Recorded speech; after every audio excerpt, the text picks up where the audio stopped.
معنا الدكتور المستشار فوزي الفحام. بنرحب بحضرتك. السلام عليكم ورحمة الله. محبي فوزي الفحام الآن ينظرون إليه بتعجب. لما حضرت الآن يا فوزي يا فحام في قناة قمة العاصمة لكي أسجل مع هلال؟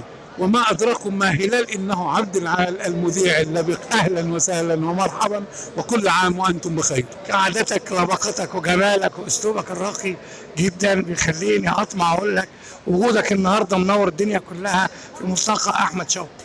ملتقى أحمد شوقي هو أمير الشعراء المصري، رحم الله الشاعر أحمد شوقي الذي لقب، ومن بعد ما لقب أحد مثل لقبه أمير الشعراء أحمد شوقي مثل حافظ إبراهيم أيضا شاعر النيل العظيم وغيرهم الذين اختصهم الله عز وجل بسورة في القرآن الكريم، إنها السورة رقم 26، إنها سورة الشعراء في القرآن الكريم. أرأيتم عظمة الشعراء، والشعراء أيضا منهم. فنحن نتحدث عن شاعر النبي الكريم صلى الله عليه وسلم حسان بن ثابت، واليوم في هذا المهرجان العاشر لاتحاد العرب الأدباء والشعراء والمبدعين العرب.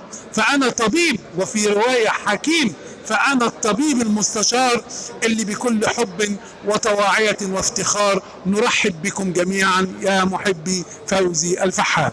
النهارده حضرتك المؤتمر الهدف منه إيه بالظبط؟ لأنه على 5 أيام ومن 25 دولة، ممكن تكلمني عن المؤتمر؟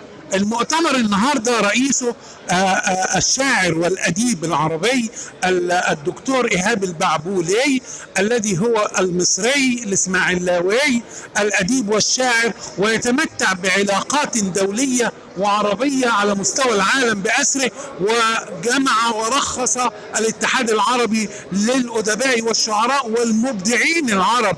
فهو اليوم مؤتمره، إنه يومه اليوم ويوم جميع العرب في معية حب مصر. اليوم يجتمعون في حب مصر، مصر الكنانة، مصر قلب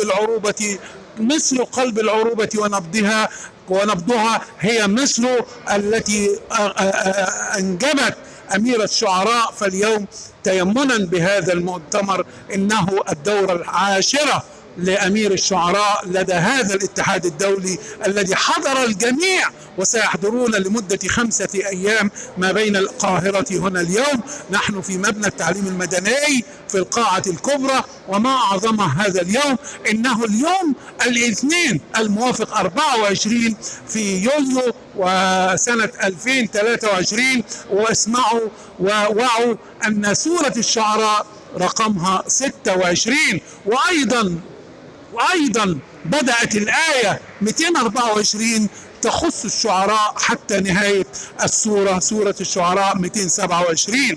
فأهلا بكم أيها الأحبة الكرام في هذا اليوم العظيم. تحيا مصر، تحيا مصر، تحيا مصر. شكرا جزيلا عمنا الدكتور المستشار فوزي الفحام. وأنا شاكر لقمة العاصمة، وأيضا الجمهورية القناة الأخرى ألا وهي الجمهورية اليوم. فاليوم وكل يوم في حب مصر. حمى الله الأمة العربية. اللهم رحمتك بهذه الأمة، اكشف عنها الغمة، واكشف عنها الفرقة، واكشف عنها التمزيق والغلاء والبلاء. اللهم آمين آمين. وجشع التجار أيضا والأسعار. فالسلام ختام، والسلام عليكم ورحمة الله وبركاته. محدثكم الدكتور المستشار فوزي الفحام. شكرا.